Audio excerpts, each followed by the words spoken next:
In 1541, a man named Francisco de Arella, a conquistador of the Great Pizarro, was sent out into a land that he and his 300 men had only heard about by legend.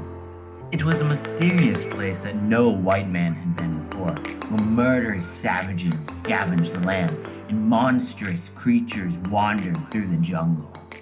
When he finally arrived, he named the land after the woman that lived there, that looked like Greek legend. The Amazon.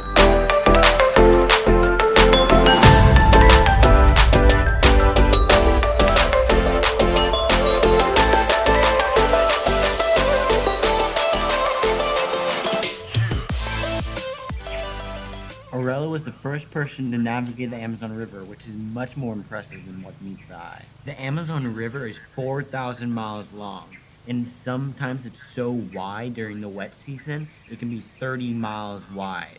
That's almost the distance from here to the international airport.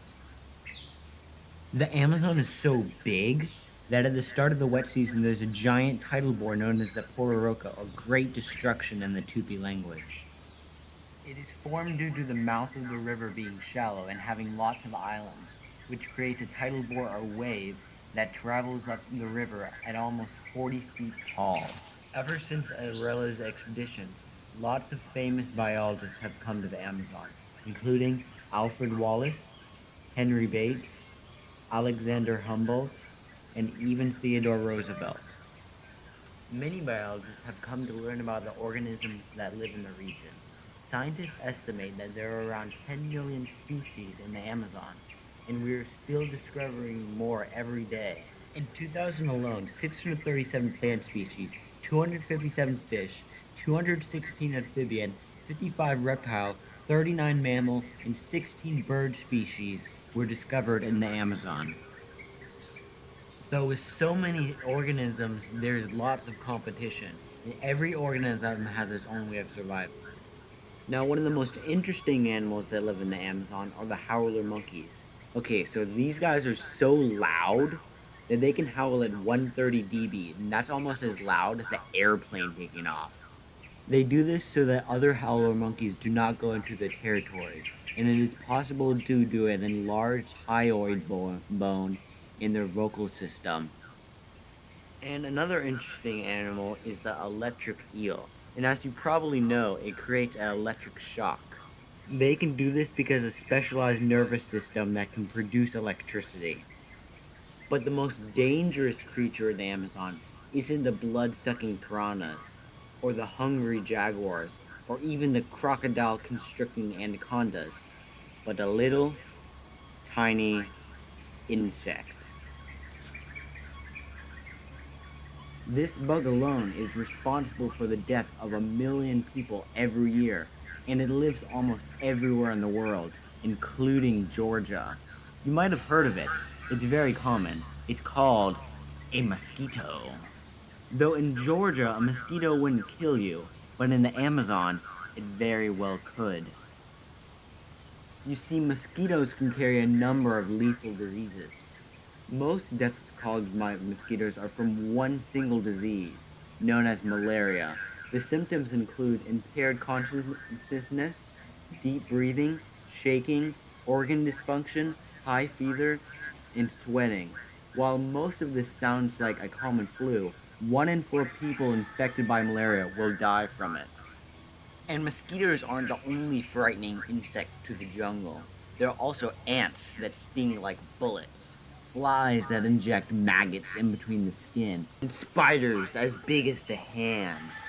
Now switching to another topic, in the Amazon there are 2 seasons, the wet season and the dry season. One would think that the difference between the wet season and the dry season were like summer and winter for the Amazon, but it's actually much different than that. In the dry season, waters can drop 6 feet in a week, and in the wet season, it's vice versa. A single rain in the wet season can last days with no break. This pattern is caused by a series of things, but is most simply explained by a wind pattern that creates a rain belt during the wet season. This wind pattern also makes an average of 12 degrees Fahrenheit cooler in the dry season. Though with this excess of water, many cities flood during the wet season, so people build their houses on stilts to stop them from floating away. Most traditional houses are made out of layers of large palm fronds, bamboo, and wood, which have been made this way for thousands of years. There's currently 30 million people living in the Amazon, but in ancient times there was a lot less. These people had to fend for themselves, and many converted to cannibalism. Some of these tribes still are around today and have no idea that the rest of the world exists. This means there could be over 2,000 people living in the Amazon that have no idea there's anything past the jungle.